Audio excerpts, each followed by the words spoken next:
साथियों, आप सभी का इस प्लेटफॉर्म पर स्वागत है। यहाँ पर हम लोग जो है घटनाचक्र पब्लिकेशन के द्वारा जो सामान्य अध्ययन पूर्वावलोकन की सीरीज है, इसके तहत हम लोग पर्यावरण एवं पारिस्थितिकी का पूर्वावलोकन को कवर कर रहे हैं। और आज के वीडियो में हम लोग जो इसका तीसरा सेक्शन है जैव विविधता, इस जैव विविधता वाले सेक्शन को हम लोग जो है इस वीडियो में कवर करेंगे। आगे बढ़ने से पहले आपको बता दूं, यदि आपको इस पुस्तक का पीडीएफ चाहिए तो पीडीएफ का लिंक जो है वो डिस्क्रिप्शन बॉक्स में दे दिया जाएगा। वहां से जाकर के आप डाउनलोड करके घटनाचक्र मोबाइल ऐप पर फ्री में पढ़ सकते हैं। तो चलिए जैव विविधता के टॉपिक का हम लोग आज कवर करते हैं। इससे जो भी प्रश्न पूछे गए हैं उन प्रश्नों को यहाँ पर हम लोग पूरी व्याख्या के साथ देखेंगे। तो सबसे पहले हम लोग जो है जैव विविधता के तहत जैव विविधता संबंधित जो प्रश्न पूछे गए उन प्रश्नों को देखते हैं। तो इसमें आपका पहला प्रश्न जो है वो है कि जैव विविधता को परिभाषित किया जाता है किस रूप में।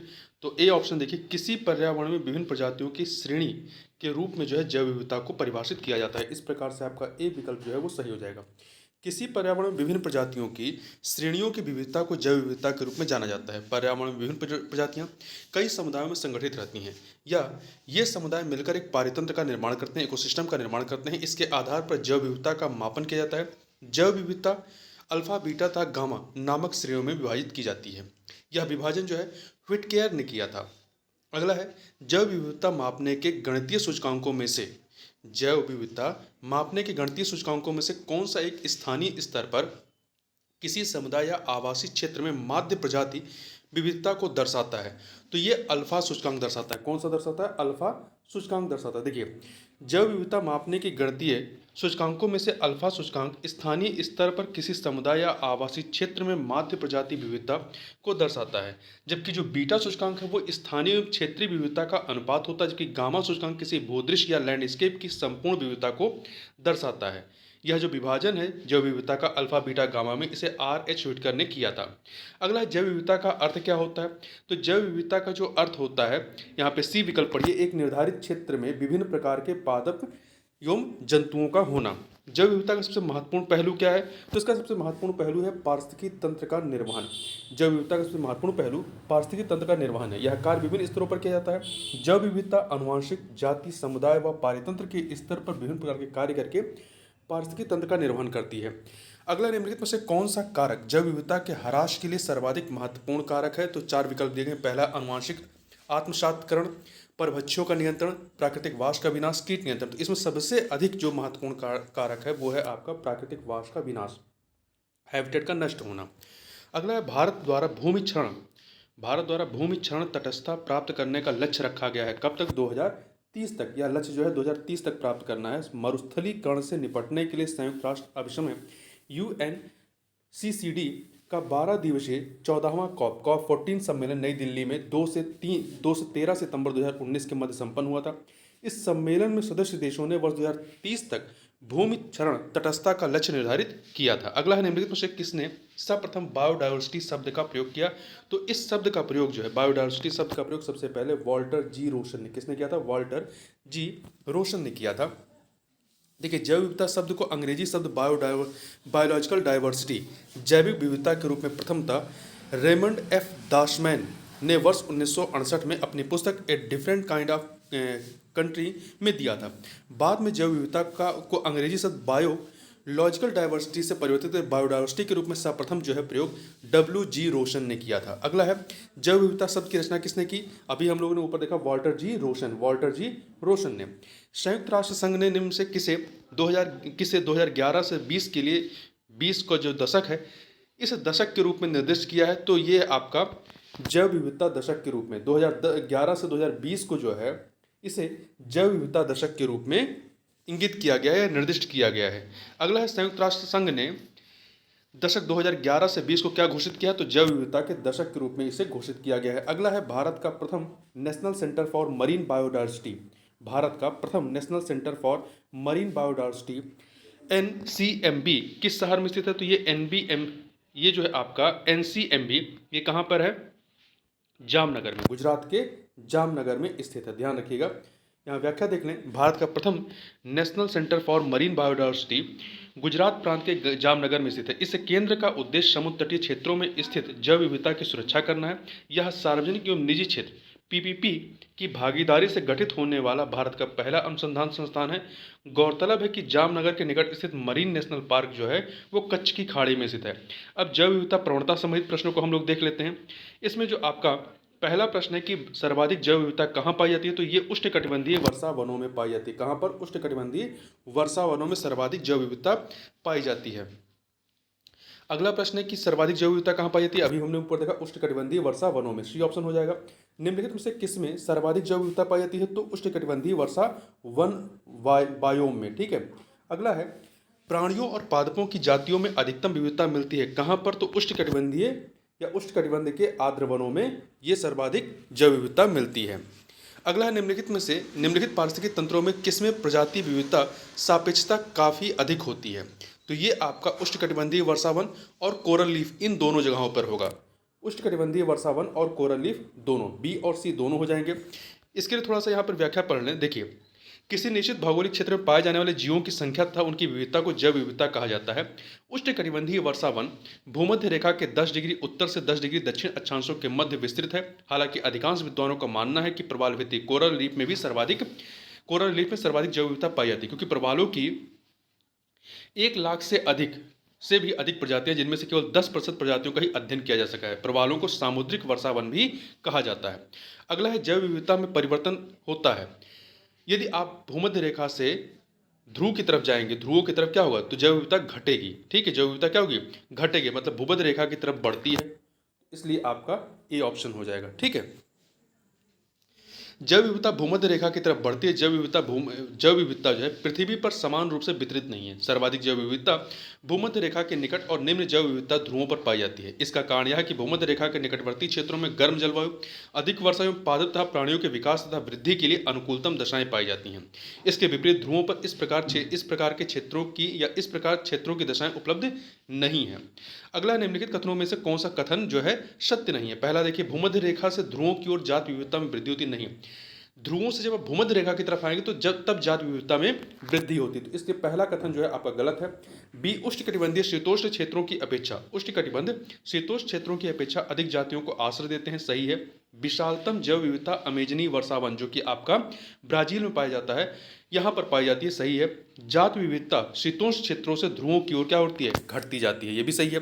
सर्वाधिक जैव विविधता कहाँ पाई जाती है, तो ये जो 4 विकल्प है, शांत घाटी कश्मीर में, सुरमा घाटी, फूलों घाटी, तो इसमें शांत घाटी कहाँ, पश्चिमी घाट का हिस्सा है। केरल स्थित शांत घाटी या साइलेंट वैली में सर्वाधिक जैव विविधता बायोडायवर्सिटी पाई जाती है। केरल के पलक्कड़ और मल्लपुरम जिले में स्थित है। शांति घाटी कहाँ अवस्थित है, तो शांत घाटी या साइलेंट वैली कहाँ है, केरल में है। साइलेंट वैली परियोजना निम्नलिखित में किस राज्य से संबंधित है, तो ये केरल से संबंधित है, सी ऑप्शन हो जाएगा। अगला प्रश्न है आपका, इसे थोड़ा व्याख्या देख लेते हैं। शांत घाटी नीलगिरी बायोस्फीयर का हिस्सा है। शांत घाटी जो है ये नीलगिरी बायोस्फीयर का हिस्सा है। शांत घाटी को वर्ष 1984 में नेशनल पार्क घोषित किया गया था। नेशनल पार्क 1984 में घोषित किया गया था। फूलों की घाटी कहाँ अवस्थित है, तो ये उत्तराखंड में। फूलों की घाटी या वैली ऑफ फ्लावर्स उत्तराखंड के चमोली जिले में है। अगला है हिमालय पर्वत प्रदेश। हिमालय पर्वत प्रदेश जात विविधता के दृश्य से अत्यंत समृद्ध है। इस समृद्धि के लिए निम्नलिखित में से कौन सा कारण सबसे उपयुक्त है। देखिए, हिमालय पर्वत जो है, पर्वत प्रदेश जात विविधता के दृष्टि से अत्यंत समृद्ध है। इस समृद्धि के लिए निम्नलिखित में से कौन सा कारण सबसे उपयुक्त है। यहाँ पे 4 कारण दिए गए हैं। पहला है, यहाँ अधिक वर्षा होती है जो प्रचुर वनस्पति वृद्धि को बढ़ावा देती है, नहीं। यह विभिन्न जैव भौगोलिक क्षेत्रों का संगम है, ये आपका बी विकल्प जो है वो सही है, ज़्यादा सटीक है। ठीक है, तो यहाँ पे बी ऑप्शन। इस क्षेत्र में विदेशी तथा अतिक्रामक जातियाँ प्रवेश नहीं कराई गई हैं। यहाँ मनुष्यों का कम हस्तक्षेप है, तो सबसे सही विकल्प आपका यहाँ पर बी है। देखिए, हिमालय पर्वत प्रदेश जो है, जिसमें आपके जम्मू कश्मीर, उत्तराखंड, हिमाचल प्रदेश, सिक्किम, अरुणाचल प्रदेश इत्यादि आते हैं, ये जैव विविधता के दृश्य से अत्यंत समृद्ध है। इसका प्रमुख कारण यहाँ विभिन्न जीव भौगोलिक क्षेत्रों का सम्मिलन होना है। अगला निम्नलिखित कथनों पर विचार कीजिए। आपके पास 2 कथन है, बताना कौन से सही है। पहला, उच्चतर अक्षांशों की तुलना में, उच्चतर मतलब आप जब भूमध्य रेखा या विषुवत रेखा से ध्रुव की तरफ जाएंगे तो ध्रुव क्या है, उच्चतर अक्षांश पे है, और जो आपका विषुवत रेखा है वो निम्नतर अक्षांश पे है। तो उच्चतर अक्षांशों की तुलना में निम्नतर अक्षांशों में जैव विविधता सामान्यता अधिक होती है, सही है। मतलब कि आपका ध्रुवों की अपेक्षा भूमध्य रेखा पर जो है जैव विविधता क्या होगी, ज़्यादा होगी, सही कथन। दूसरा, पर्वतीय प्रवणताओं जो पर्वतीय ग्रेडियंट्स हैं में उच्चतर उनताशों की तुलना में निम्नतर उनताशों में जैव विविधता सामान्यता अधिक होती है। ये भी कथन आपका सही है, दो के दोनों कथन यहाँ पर सही हैं, इसलिए सी ऑप्शन हो जाएगा 1 और 2। देखिए, उच्चतर अक्षांशों की तुलना में निम्नतर अक्षांशों में जैव विविधता समानता अधिक होती है। उष्णकटिबंधीय क्षेत्र जहाँ की जैव विविधता सर्वाधिक है निम्न अक्षांशों में ही अवस्थित है। पर्वतीय क्षेत्रों में उच्चतर उनताशों या चोटियों की तुलना में निम्नतर उनताशों जो घाटियों में जैव विविधता समानता अधिक होती है। अगला है आपका यहाँ पर जैव विविधता हॉटस्पॉट से संबंधित प्रश्नों को यहाँ पर हम लोग देख लेते हैं। इसमें जो आपका पहला प्रश्न है, निम्नलिखित क्षेत्रों पर विचार कीजिए। यहाँ पर आपके पास 3 क्षेत्र हैं, ठीक है। बताना उपयुक्त में से कौन सा या से जैव विविधता के हॉट स्पॉट हैं। तो देखिए, आपके जो 3 क्षेत्र हैं, पूर्वी हिमालय, पूर्वी भूमध्य सागरीय क्षेत्र और उत्तर पश्चिमी ऑस्ट्रेलिया। तो इसमें पूर्वी हिमालय जो है ये आपका जैव विविधता के हॉट स्पॉट के तहत आता है, तो ए ऑप्शन हो जाएगा। देखिए, पूर्वी हिमालय हॉटस्पॉट का भाग है, तो पूर्वी हिमालय जैव विविधता हॉटस्पॉट स्थलों की सूची में शामिल है। इसके अतिरिक्त भूमध्य सागरीय बेसिन तथा दक्षिण पश्चिम ऑस्ट्रेलिया भी इस सूची में शामिल है, ठीक है। ध्यातव्य है कि मूल प्रश्न में पूर्वी भूमध्य सागरीय क्षेत्र तथा उत्तर पश्चिमी ऑस्ट्रेलिया दिया गया है। यहाँ पर देखिए, विकल्प में क्या दिया गया है, पूर्व भूमध्य सागरीय क्षेत्र, जबकि आपका भूमध्य सागरीय बेसिन तथा दक्षिण पश्चिम ऑस्ट्रेलिया जो है वो हॉट स्पॉट में शामिल है, ठीक है, ना कि पूर्वी भूमध्य सागरीय क्षेत्र। इसी प्रकार से दक्षिण पश्चिम ऑस्ट्रेलिया, जबकि आपका जो हॉट स्पॉट है वो उत्तर पश्चिमी ऑस्ट्रेलिया है। आगे चलते हैं, भारत में जैव विविधता के हॉट स्पॉट कहाँ पे हैं। तो ये आपका पूर्वी हिमालय और पश्चिमी घाट। देखिए, भारत में 4 जैव विविधता हॉट स्पॉट स्थल है, इनको याद रखिएगा। ये है पूर्वी हिमालय हॉटस्पॉट का भाग है, पश्चिमी घाट तथा श्रीलंका हॉटस्पॉट का भाग है, अधिकांश पूर्वोत्तर भारत एवं अंडमान द्वीप समूह, तो इंडो म्यांमार हॉटस्पॉट का भाग है, और निकोबार द्वीप समूह जो कि सुंडालैंड हॉटस्पॉट का भाग है। अगला है, निम्नलिखित कथनों पर विचार कीजिए। यहाँ आपके पास 2 कथन दिए गए हैं, तो बताना है कौन सा या से सही है। पहला, जैव विविधता हॉटस्पॉट केवल उष्णकटिबंधीय प्रदेशों में स्थित है, नहीं, ये कथन गलत है। भारत में 4 जैव विविधता हॉटस्पॉट अर्थात पूर्वी हिमालय, पश्चिमी घाट तथा अंडमान निकोबार द्वीप समूह, तो जो 4 जैव विविधता हॉटस्पॉट भारत के उसमें पश्चिमी हिमालय नहीं है, ठीक है, इसलिए 2 के दोनों कथन यहाँ पर क्या है, गलत है। देखिए, जैव विविधता हॉटस्पॉट केवल उष्णकटिबंधीय प्रदेशों में ही नहीं बल्कि उच्च अक्षांशीय प्रदेशों में भी पाए जाते हैं। भारत में 4 जैव विविधता हॉटस्पॉट स्थल जो हैं वो पूर्वी हिमालय, पश्चिमी घाट, अधिकांश पूर्वोत्तर भारत तथा अंडमान द्वीप समूह तथा निकोबार द्वीप समूह ये शामिल हैं, ठीक।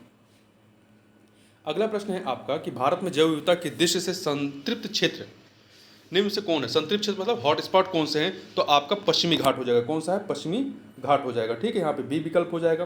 देखिए, भारत एक ऐसा देश है जो उल्लेखनीय जैव विविधता को प्रदर्शित करता है। भारत में 17 विशाल विविध या कह सकते हैं इंग्लिश में मेगा डाइवर्स देशों के 17 विशाल विविध जो देश हैं या मेगा डाइवर्स देश हैं, देशों के कुल स्तनधारियों की 7.6%, पक्षियों की 12.6%, सरीसृपों की 6.2%, उभयचरों की 4.4% तथा सभी फूलों वाले पौधों की 6% आबादी है। अगला है आपका कि जैव विविधता के संदर्भ में भारत में निम्नलिखित में से कौन सा क्षेत्र हॉट स्पॉट माना जाता है। तो इसमें आप देखिए, जो ये 4 क्षेत्र दिए, इसमें से अंडमान निकोबार द्वीप समूह जो है वो 4 जैव विविधता हॉट स्पॉटों के तहत आपका सम्मिलित है, अंडमान निकोबार द्वीप समूह, ठीक है। देखिए, हॉट स्पॉट ऐसे स्थान को कहा जाता है जहाँ पर प्रजातियों की प्रचुरता तथा स्थानीय प्रजातियों की अधिकता पाई जाती है, लेकिन साथ ही इन जीव जातियों के अस्तित्व पर निरंतर संकट बना हुआ है।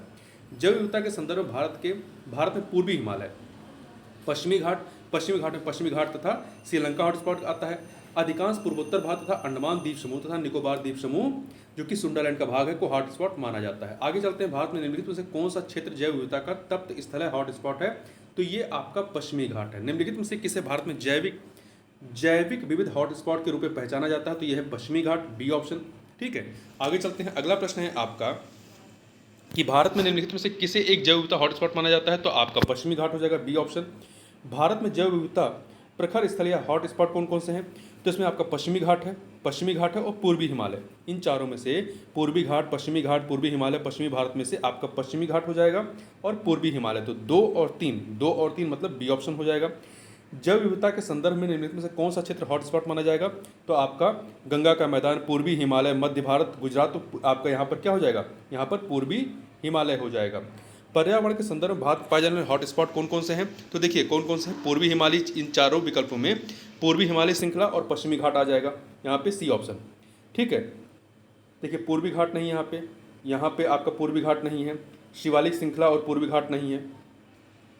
आगे चलते हैं, निम्नलिखित में से कौन सा एक भारत का बायोडायवर्सिटी हॉटस्पॉट नहीं है? तो देखिए आपका हिमालय है, उत्तर पूर्वी भारत है, उत्तर पूर्वी नॉर्थ ईस्ट वाला, पश्चिमी घाट है, परंतु विंध्यन इसमें इन चारों में शामिल नहीं है। अगला है आपका भारत के निम्नलिखित क्षेत्रों में से कौन से जैव विविधता के दृष्टि से उत्तेजनशील स्थल मतलब हॉटस्पॉट माने जाते हैं? तो देखिए आपका पूर्वी हिमालय है, पश्चिमी घाट है, पूर्वी हिमालय और पश्चिमी घाट मतलब 1 और 3 मतलब आपका बी ऑप्शन हो जाएगा। अगला है भारत में सबसे अधिक जैव विविधता संपन्न क्षेत्र कौन सा है? पश्चिमी घाट है। निम्नलिखित में से भारत में कौन जैव विविधता का एक संवेदनशील स्थान माना जाता है? तो इन चारों विकल्पों में अरावली की पहाड़ियाँ, सिंधु गंगा का मैदान, पश्चिमी घाट, पूर्वी घाट में से पश्चिमी घाट हो जाएगा, डी ऑप्शन। भारत के निम्नलिखित क्षेत्रों में से कौन सा पारिस्थितिकी उष्ण स्थल माना जाता है मतलब हॉट स्पॉट माना जाता है? तो ये आपका पश्चिमी घाट हो जाएगा। देखिए यहाँ पर पश्चिमी घाट और पूर्वी हिमालय दोनों आ जाएंगे, तो बी और सी दोनों हो जाएंगे। ठीक है, भारत में जैव विविधता के दृष्टि से धनी स्थान कौन सा है? तो आपका पश्चिमी घाट हो जाएगा, ए ऑप्शन। आगे चलते हैं, अगला है भारत का प्रथम national centre for marine biodiversity NCMB स्थित है कहाँ पे? तो गुजरात के जामनगर में है। गुजरात के जामनगर में इस सेंटर को केंद्र सरकार द्वारा रिलायंस इंडस्ट्रीज की भागीदारी से शुरू किया गया है। निम्नलिखित में से कौन सा भारत का विश्व स्तर पर स्वीकृत राष्ट्रीय हॉटस्पॉट नहीं है? तो हिमालय है, सुंडालैंड है, पश्चिमी घाट है, परंतु नारो हिल्स इसमें शामिल नहीं है। ठीक है, नारो हिल्स जो है ये आपका राष्ट्रीय स्तर पर स्वीकृत जैव विविधता स्थल है, परंतु अंतर्राष्ट्रीय स्तर पर स्वीकृत नहीं है। इसे 2009 में जैव विविधता विरासत स्थल घोषित किया गया था। अगला निम्नलिखित में से हमारे देश का कौन सा क्षेत्र जैव विविधता का तप्त स्थल कहलाता है? तो आपका पश्चिमी घाट है, इसमें पश्चिमी घाट, बी ऑप्शन। अगला है कथन कांड का प्रश्न है आपका। देखिए तो कथन कांड का प्रश्न कथन है आपका कि लिम्नेटिक क्षेत्र में पादप प्लवक जो होते हैं, पादप प्लवक अधिकता में वृद्धि करते हैं। सही है, कारण क्योंकि लिम्नेटिक क्षेत्र पानी का खुला क्षेत्र होता है। तो कथन कांड दोनों सही और व्याख्या भी रही है, इसलिए आपका यहाँ पर बी विकल्प जो है वो सही हो जाएगा। थोड़ी सी व्याख्या देखते हैं। पादप प्लवक जो फाइटोप्लैंक्टन होते हैं वो सूक्ष्म जीव हैं जो जलीय वातावरण में पाए जाते हैं। पादप प्लवक की वृद्धि कार्बन डाइऑक्साइड, सूर्य के प्रकाश तथा पोषक तत्वों की उपलब्धता पर निर्भर करती है। लिम्नेटिक क्षेत्र में पादप प्लवक अधिकता में वृद्धि करते हैं क्योंकि यह जल का खुला क्षेत्र होता है। ठीक है, अगला निम्नलिखित में से 3 मानकों के आधार पर पश्चिमी घाट, श्रीलंका एवं इंडो वर्मा क्षेत्रों को जैव विविधता के प्रखर स्थलों हॉटस्पॉट के रूप में मान्यता प्राप्त हुई है। किन 3 मानकों के आधार पर? तो यहाँ पे 6 मानक है, इनमें से 3 कौन से? पहला जाति बहुतायता, स्पीसीज रिचनेस, दूसरा आपका स्थानिकता पहला, तीसरा, और आपका जो 5वां है आशंका बोध, मतलब उस पर बहुत ज़्यादा खतरा होना। ठीक है, तो ये 3 मानक होते हैं, तो 135 आपका सी ऑप्शन हो जाएगा। आगे चलते हैं, जैव विविधता के ह्रास के प्रमुख कारणों पर आधारित प्रश्नों को देख लेते हैं। तो इसमें पहला प्रश्न, जैव विविधता के नाश का कारण क्या है? तो ये आपका जीवों के प्राकृतिक आवास की कमी, पर्यावरणीय प्रदूषण, वनों का नाश, ये सभी के सभी कारण उत्तरदायी हैं, उपयुक्त सभी डी ऑप्शन हो जाएगा। जैव विविधता के ह्रास का मुख्य कारण क्या है? आवासीय प्रदूषण, पहला आवासीय प्रदूषण, विदेशी प्रजातियों का समावेश, अत्यधिक दोहन, प्राकृतिक आवासीय विनाश। तो इसमें से एक चुनना होगा, तो आपका प्राकृतिक आवासीय विनाश, डी ऑप्शन हो जाएगा। जैव विविधता के कम होने का मुख्य कारण क्या है? तो आवासीय विनाश। यहाँ पर इन चारों में सबसे अधिक क्या हो जाएगा? जो सबसे प्रबल कारण है वो आपका आवासीय विनाश है, जबकि अन्य भी इसके लिए उत्तरदायी कारण हैं। निम्नलिखित में से कौन सा कारक जैव विविधता के ह्रास के लिए सर्वाधिक महत्वपूर्ण कह रहा है? तो देखिए प्राकृतिक वास का विनाश जो है सर्वाधिक महत्वपूर्ण कारक है, तो यहाँ पर ए विकल्प हो जाएगा। इसके अतिरिक्त जो अन्य विकल्प हैं, कीट नियंत्रण, आनुवांशिक आत्मसात्करण, पर बच्चों पर नियंत्रण, ये सभी भी कारण के रूप में मतलब कारण हैं, परंतु सर्वाधिक जो महत्वपूर्ण कारण है वो है प्राकृतिक वास का विनाश। अगला है, निम्नलिखित में से कौन से भौगोलिक क्षेत्र में जैव विविधता के लिए संकट हो सकते हैं? वैश्विक तापमान, आवास का विखंडन, विदेशी जाति का संक्रमण, शाकाहार को प्रोत्साहन, ये सभी नहीं। पहला दूसरा तीसरा आपका, ठीक है, चौथा नहीं। तो यहाँ पे ए विकल्प हो जाएगा, जबकि शाकाहार को प्रोत्साहन जैव विविधता के लिए संकट उत्पन्न नहीं करता है। ठीक, निम्नलिखित में से कौन से किसी प्रदेश की जैव विविधता के लिए संकट हो सकते हैं? भूमंडलीय तापन, प्राकृतिक वास का विखंडन, विदेशी प्रजातियों का आक्रमण, ये तीन होंगे, परंतु शाकाहार का प्रोत्साहन नहीं होगा। 1, 2, 3 अर्थात सी ऑप्शन हो जाएगा। अगला है, इनमें से कौन सा जैव विविधता के लिए बड़ा खतरा है? पहला भंगुर पारितंत्र जैसे मैंग्रोव और नमभूमि, मतलब जो बहुत सेंसिटिव पारितंत्र हैं। दूसरा, हिमालय में अगम्य आवास हैबिटेट नहीं। तीसरा जो है आपका प्राकृतिक आवासों और वनस्पतियों का विनाश तथा झूम खेती, ये सबसे बड़ा खतरा है। आरक्षित जीवमंडल बनाना ये खतरे नहीं है, ठीक है। यहाँ पे सी वाला सबसे बड़ा खतरा है। आगे चलते हैं। यद्यपि भारत की जनसंख्या तीव्र गति से बढ़ रही है, किंतु पक्षियों की संख्या जो है वो तेजी से घट रही है। क्यों? इसके लिए यहाँ पे बताना है कौन से कारक उत्तरदायी हैं। यहाँ पे 4 कारक दिए गए हैं। 4 कारक। पहला, शिकारियों की संख्या में असाधारण वृद्धि हुई है, नहीं। जैविक कीटनाशक तथा जैविक उर्वरक का बड़े पैमाने पर उपयोग हो रहा है, ये भी नहीं। मतलब ये भी कारण है, परंतु महत्वपूर्ण कारणों की यदि बात करें तो पहला, दूसरा ही। तीसरा, पक्षियों के वास स्थान पर बड़े पैमानों पर कटौती हुई है, ये सही है। चौथा, कीटनाशक रासायनिक उर्वरक तथा मच्छर भगाने वाली दवाओं का बड़े पैमाने पर उपयोग हो रहा है, ये भी सही है। तो तीसरा और चौथा सही है आपका। देखिए, भारत की आबादी में उत्तरोत्तर प्रगति हो रही है, किंतु पक्षियों की संख्या में गिरावट का कारण इनके वास स्थल हैबिटेट में व्यापक तौर पर कटौती तथा कीटनाशकों, रासायनिक उर्वरकों एवं मच्छर भगाने वाली दवाओं का अतिशय उपयोग। अगला प्रश्न है कि कथन कारण का प्रश्न है। कथन दिया गया है कि उष्णकटिबंधीय देशों में तितलियों की प्रजातियां सर्वाधिक संख्या में पाई जाती हैं, सही है। कारण, क्योंकि तितलियां कम तापमान में नहीं रह सकती, उनके लिए थोड़ा गर्म मौसम चाहिए होता। तो कथन कारण दोनों सही है और व्याख्या भी, इसलिए आपका ये ऑप्शन हो जाएगा। तितलियां देखिए अनियत तापी प्राणी हैं, कोल्ड ब्लडेड हैं। ये अपने शरीर के तापमान को विनियमित करने में सक्षम नहीं होती। जैसे मनुष्य क्या है, वो नियत तापमापी, मतलब नियत तापी है, वो अपने तापमान को विनियमित कर लेता है। तो ये अपने शरीर के तापमान को विनियमित करने में सक्षम नहीं होती। परिणाम स्वरूप इनके शरीर का तापमान आसपास के तापमान के अनुसार बदलता रहता है। बहुत कम तापमान होने की स्थिति में ये उड़ नहीं सकती हैं। इनके रहने के लिए उष्ण एवं गर्म जलवायु वाला क्षेत्र सर्वश्रेष्ठ स्थान माना जाता है। यही कारण है कि तितलियों का सर्वाधिक प्रजातियां उष्णकटिबंधीय देशों में पाई जाती हैं। अगला है, जैव विविधता को अधिकतम संकट किससे है? तो प्राकृतिक निवास एवं वनस्पतियों के विनाश से जो है सर्वाधिक संकट है। अन्य जो विकल्प हैं, अनुपयुक्त कृषि क्रियाओं से, जलवायु प्रदूषण परिवर्तन से, जल प्रदूषण, इनसे भी है, परंतु अधिकतम जो खतरा है वो प्राकृतिक निवास एवं वनस्पतियों के विनाश से है, इसलिए ए ऑप्शन हो जाएगा। अगला है, निम्नलिखित में से कौन सा एक उत्तराखंड में जैव विविधता के ह्रास का कारण नहीं है? सड़कों का विस्तार, नगरीकरण, कृषि का विस्तार, बंजर भूमि का वनीकरण। तो देखिए, सड़कों का विस्तार जैव विविधता का ह्रास का कारण है, नगरीकरण भी है, कृषि का विस्तार भी, परंतु बंजर भूमि का वनीकरण करना, फॉरेस्टेशन करना, ये जैव विविधता के ह्रास में नहीं आएगा। ठीक है, तो यहाँ पर सी ऑप्शन। अगला है, निम्नलिखित में से कौन एक पारिस्थितिकी तंत्र की जैव विविधता की बढ़ोतरी के लिए उत्तरदायी नहीं है? पारिस्थितिकी तंत्र की उत्पादकता है, मध्य व्यवधान, ये भी है। पारिस्थितिकी तंत्र की आयु, ये भी है। पोषण स्तरों की कम संख्या जो है, ये जैव विविधता की बढ़ोतरी के लिए उत्तरदायी नहीं है। D option. देखिए, पोषण स्तरों में कमी से एक विशेष वर्ग के जीवों की संख्या में वृद्धि होती है, जबकि जैव विविधता में कमी आती है। वहीं जैव विविधता की बढ़ोतरी में पारिस्थितिकी तंत्र की उत्पादकता, उसकी आयु तथा मध्य व्यवधान सहायक होते हैं। आगे चलते हैं, जैव विविधता के संरक्षण संबंधित प्रश्नों को देख लेते हैं। इसमें जो पहला प्रश्न, निम्नलिखित में से कौन सी जैव विविधता के संरक्षण के लिए महत्वपूर्ण रणनीति है? तो 4 रणनीतियां, जैव मंडल रिजर्व, वनस्पतिक उद्यान, राष्ट्रीय पार्क, जंगली जंतु अभ्यारण्य। इसमें सबसे सही जो महत्वपूर्ण रणनीति है वो है जैव मंडल रिजर्व का बनाया जाना। तो ए ऑप्शन, जैव विविधता के संरक्षण के लिए महत्वपूर्ण रणनीति जैव मंडल रिजर्व है। जैव मंडल रिजर्व की स्थापना का उद्देश्य प्राकृतिक एवं अर्ध प्राकृतिक भूमि पर स्वस्थाने इन सीटू जैव विविधता का संरक्षण करना है। ध्यातव्य है कि जैव विविधता संरक्षण के लिए स्वस्थाने इन सीटू वह बाह्य स्थान है, मतलब एक्स सीटू दोनों प्रकार की तकनीकें अपनाई जाती हैं। ठीक है, तो जैव मंडल रिजर्व जो है वो इन सीटू तकनीक है, तो ये सबसे सही है। जबकि अन्य जो तीनों हैं ये जो है ये क्या है, एक्स सीटू हैं। अगला है, निम्नलिखित में से कौन सा स्थल वनस्पति संरक्षण है? तो स्वस्थान है, इन सीटू पद्धति नहीं है।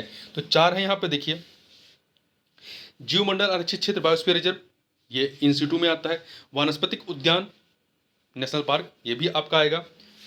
ठीक है, नहीं, नेशनल पार्क जो है वनस्पतिक, राष्ट्रीय पार्क की अंग्रेजी नेशनल पार्क होती है। ठीक है, वनस्पतिक उद्यान जो होता है ये आपका एक्स सीटू में आएगा। एक्स सीटू वाही स्थले, ठीक है, वाही स्थाने। राष्ट्रीय पार्क, वन प्राणी अभ्यारण्य, ये आपके इन सीटू में आएंगे। आगे चलते हैं, राष्ट्रीय उद्यानों में आनुवंशिक विविधता का रखरखाव किया जाता है इन सीटू संरक्षण के माध्यम से, इन सीटू संरक्षण के द्वारा। देखिए, राष्ट्रीय उद्यानों तथा वन्यजीव अभ्यारण्यों में इन सीटू संरक्षण द्वारा आनुवंशिक विविधता का रखरखाव किया जाता है। जब किसी वनस्पति या जीवों का संरक्षण उनके मूल प्राकृतिक आवास क्षेत्र में ही किया जाता है तो उसे इन सीटू संरक्षण कहते हैं। जबकि जब उन्हें उनके मूल स्थान से पृथक कहीं दूसरे स्थान पर संरक्षित किया जाता है तो उसे एक्स सीटू संरक्षण कहा जाता है। निम्नलिखित में से कौन कौन जो है स्वावासन संरक्षण रणनीति का उदाहरण है? स्वावासन मतलब स्वस्थानीय या इन सीटू संरक्षण रणनीति का उदाहरण नहीं है। तो जैवमंडल आगार, राष्ट्रीय उद्यान, पवित्र उपवन ये आपका इन सीटू है, परंतु वानस्पतिक बाग जो है, वानस्पतिक बाग जो होता है ये एक्स सीटू है, वह स्थानीय है। ठीक है, तो यहाँ पे बी ऑप्शन हो जाएगा। इसके अतिरिक्त आपके जीन बैंक, उत्तक संवर्धन बैंक, ठीक है, वनस्पतिक उद्यान, चिड़ियाघर, एक्वेरियम, ये सभी के सभी जो है वाह्य स्थान या वायु स्थाने या वायु वासन या एक्स सीटू संरक्षण तकनीक के तहत आते हैं। अगला है निम्नांकित में से क्रायो बैंक, निम्नांकित में से क्रायो बैंक एक्स सीटू संरक्षण के लिए कौन सी गैस सामान्यतः प्रयोग होती है क्रायो बैंक में? तो इसमें जो है आपका नाइट्रोजन इस्तेमाल करते हैं। किसका? नाइट्रोजन का इस्तेमाल करते हैं। एक्स सीटू संरक्षण एक ऐसी प्रक्रिया है जिसके द्वारा वनस्पतियों में जानवरों की विलुप्त प्राय प्रजातियों का संरक्षण उनके प्राकृतिक आवास से पृथक स्थान पर किया जाता है। एक्स सीटू संरक्षण के तहत जीवित शुक्राणुओं, अंडों तथा भ्रूणों के नमूनों को अत्यंत कम तापमान पर द्रवित नाइट्रोजन में संरक्षित किया जाता है। आगे चलते हैं। अगला है जैव विविधता के साथ साथ मनुष्य के परंपरागत जीवन के संरक्षण के लिए सबसे महत्वपूर्ण रणनीति निम्नलिखित में से किस एक की स्थापना करने में निहित है? तो जीवमंडल निचय या रिजर्व की स्थापना में। देखिए, जैव विविधता के साथ साथ मनुष्य के परंपरागत जीवन के संरक्षण के लिए सबसे महत्वपूर्ण रणनीति जैवमंडल आरक्षित क्षेत्र की स्थापना करने में निहित है। एक जीवमंडल आरक्षित क्षेत्र में मानव की व्यवस्था का अभिन्न अंग होता है। एक जीवमंडल आरक्षित क्षेत्र में मानव भी व्यवस्था का एक अभिन्न अंग होता है। अगला जैवमंडल आरक्षित परिरक्षण क्षेत्र है किस प्रकार का?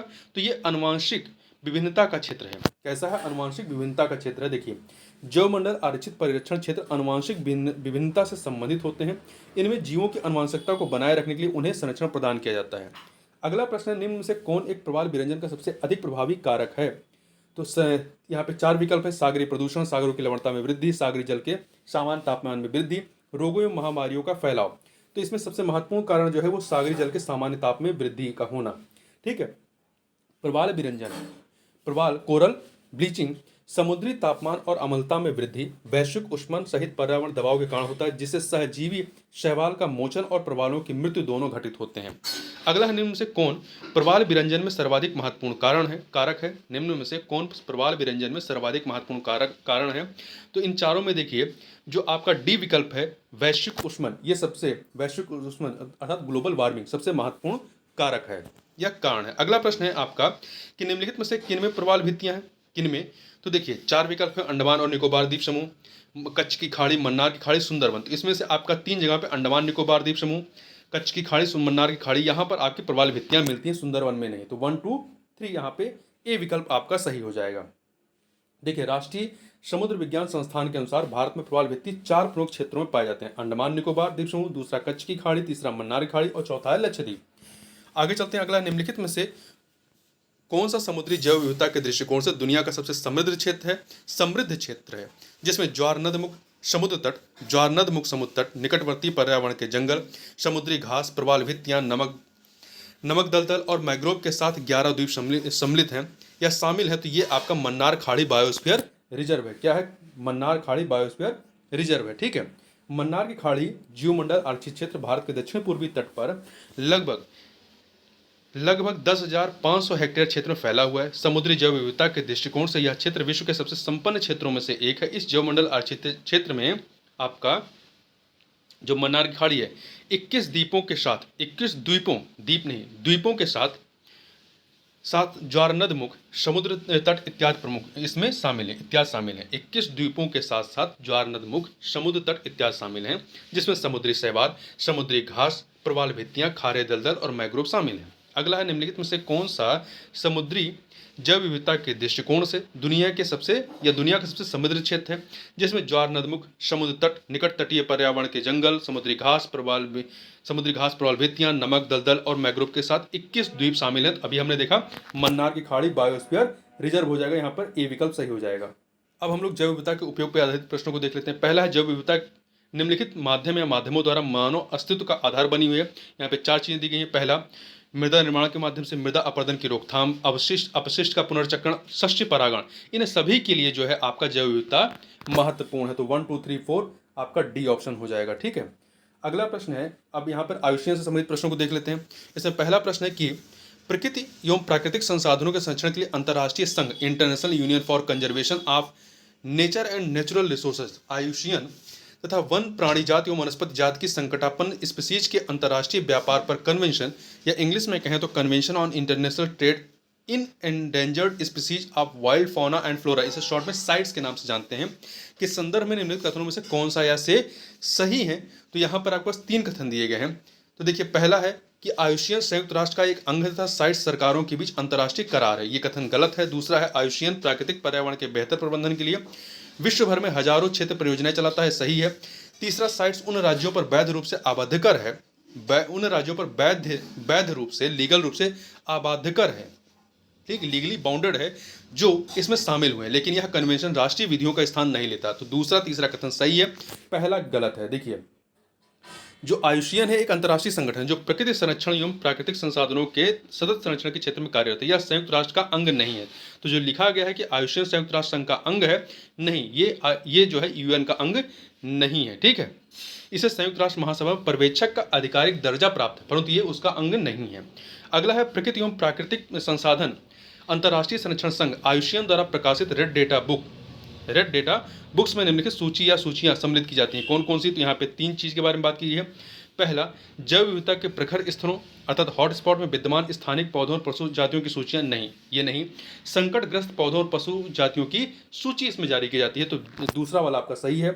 तीसरा, विभिन्न क्षेत्रों विभिन्न देशों में प्रकृति एवं प्राकृतिक संसाधन संरक्षण हेतु संरक्षित स्थलों की सूची, नहीं, केवल दूसरा जो विकल्प है इसमें जो है जो रेड डेटा बुक्स होता है इसमें संकटग्रस्त पौधों और पशु जातियों की सूची जारी की जाती है। तो जो दूसरा कथन है वो सही, इसलिए विकल्प बी आपका जो है वो सही हो जाएगा। अगला है रेड डेटा बुक अथवा रेड लिस्ट से संबंधित संगठन कौन सा है? आयुषियन है। रेड डेटा बुक में कौन सी सूचना होती है? इसमें जो है लुप्त प्राय पौधों या पशुओं की सूची दी जाती है, उनकी सूचना दी जाती है। रेड डेटा बुक का प्रकाशन किसके द्वारा किया जाता है? आयुषियन के द्वारा किया जाता है, आयुषियन के द्वारा, international union for conservation of nature द्वारा। इसकी स्थापना वर्ष 1964 में की गई थी। इसके तहत उन प्रजातियों को रखा जाता है जिन पर विलुप्त होने का खतरा मंडरा रहा हो। विलुप्त होने वाली प्रजातियों की सूचीबद्धता होती है किसमें? रेड डेटा बुक में की जाती है, आयुषियन के द्वारा जारी रेड डेटा बुक में की जाती है। अगला प्रश्न है आपका, रेड डेटा बुक का संबंध किससे है? तो इसका संबंध जो है विलुप्ति के संकट से ग्रस्त जीव जंतुओं से है, तो बी विकल्प हो जाएगा।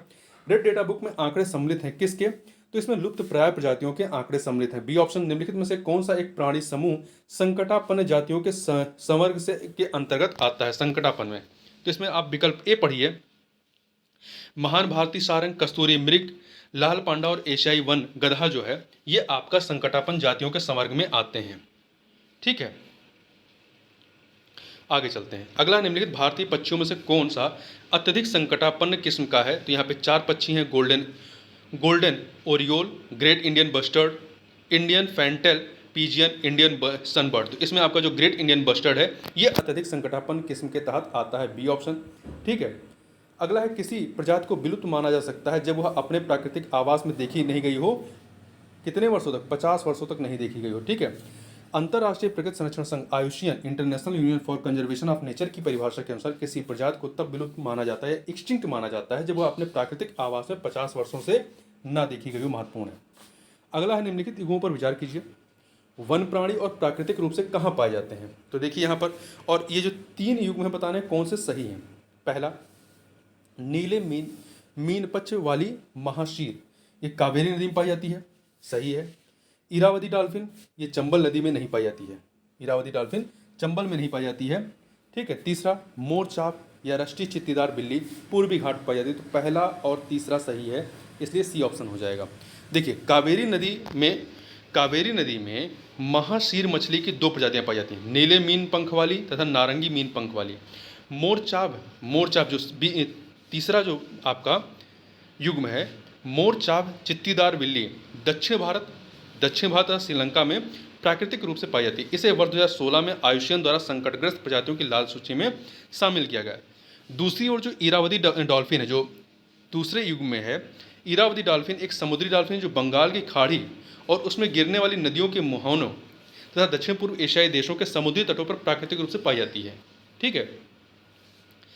यहाँ ध्यान देने वाली बात है कि 2017 से इरावदी डॉल्फिन आयुषियन रेड लिस्ट में संकटग्रस्त इंडेंजर्ड की श्रेणी में शामिल है। आगे चलते हैं, अब हम लोग जैव विविधता एवं संकटापन्न जातियों संबंधित प्रश्नों को देख लेते हैं।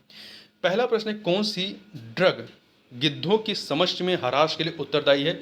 तो ये है diclofenac sodium, diclofenac sodium, fenac sodium, C option. देखिए, डिक्लोफिनेक सोडियम एक साधारण सी दर्द निवारक दवा है जिसका उपयोग किसानों द्वारा पशुओं के लिए दर्द निवारक के रूप में बुखार के इलाज के लिए किया जाता है। दरअसल जब डिक्लोफिनेक सोडियम के उपयोग के दौरान पशु मर जाता है और उसी मरे हुए पशु का मांस गिद्ध एक बार भी खा लेता है तो कुछ हफ्तों के भीतर उसकी मृत्यु हो जाती है, क्योंकि इसका जो कह सकते हैं दुष्प्रभाव होता है उसकी किडनी पर पड़ता है और उसकी किडनी खराब हो जाती है। इस दवा के कुप्रभाव का अंदाजा इससे लगाया जा सकता है कि पिछले 10 वर्षों के भीतर भारत, नेपाल और पाकिस्तान में बड़े पैमाने पर गिद्धों की मौत हो चुकी है।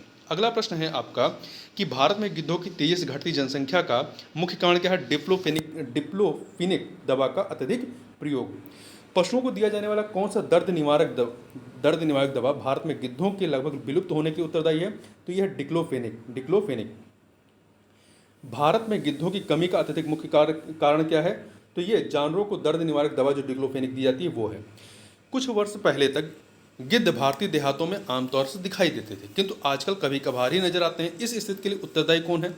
तो इसके लिए गो पशुओं द्वारा, जो पशुपालक हैं, मालिकों द्वारा रुग्ण मतलब बीमार पशुओं के उपचार हेतु प्रयुक्त एक औषधि जो डिक्लोफेनक दवा है दर्द निवारक, उसका प्रयोग करना है।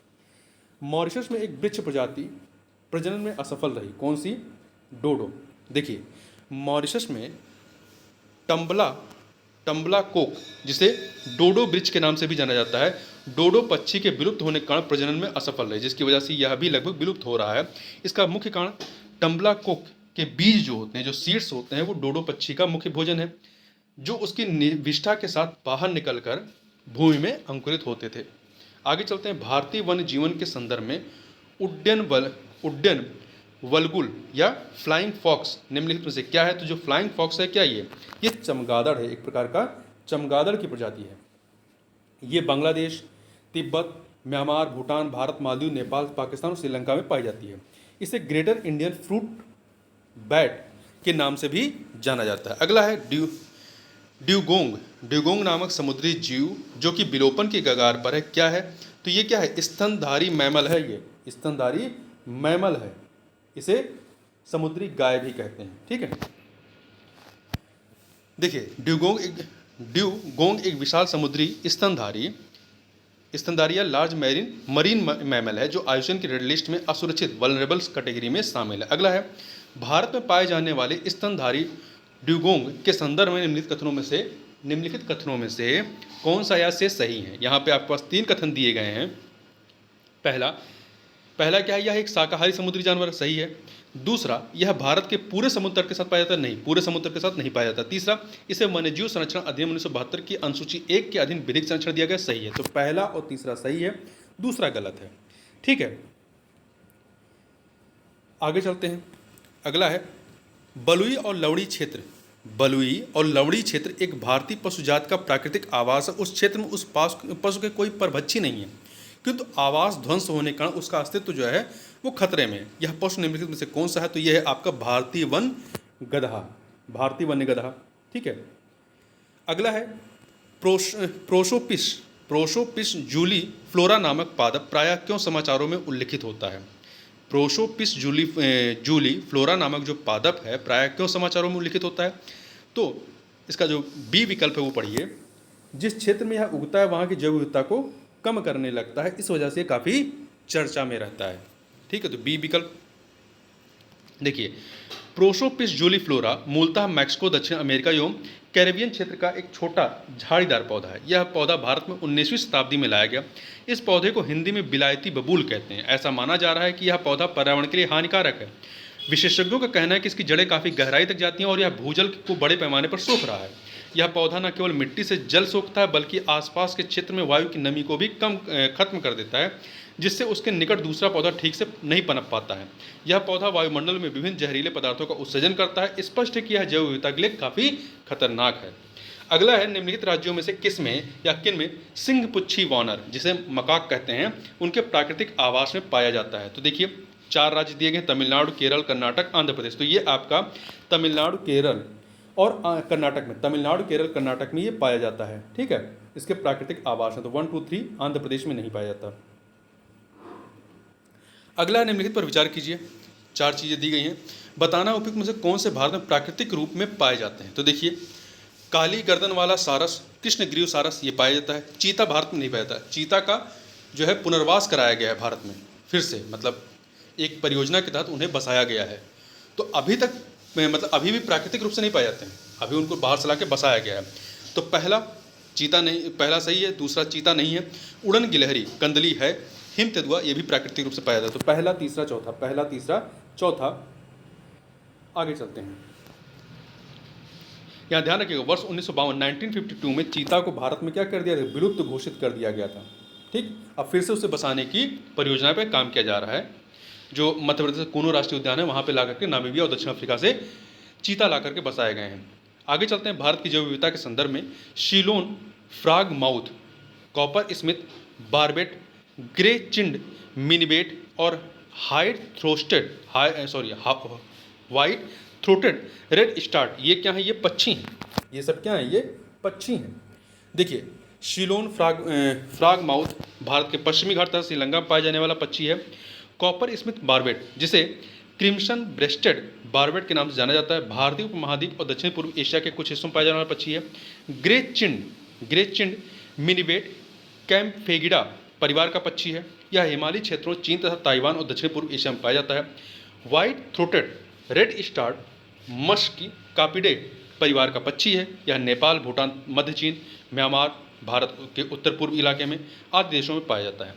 अगला है, निम्नलिखित कथनों पर विचार कीजिए। 2 कथन दिए गए हैं, बताना कौन से सही हैं। पहला, अंडमान और निकोबार द्वीप समूह में लवण जल मगर पाया जाता है, ये कथन सही है। दूसरा, मालाबार क्षेत्र के पश्चिमी घाटों में श्रू और टैपीर पाए जाते हैं, ये कथन आपका सही नहीं है। तो यहाँ पे पहला कथन सही, दूसरा गलत है, तो ए विकल्प सही हो जाएगा।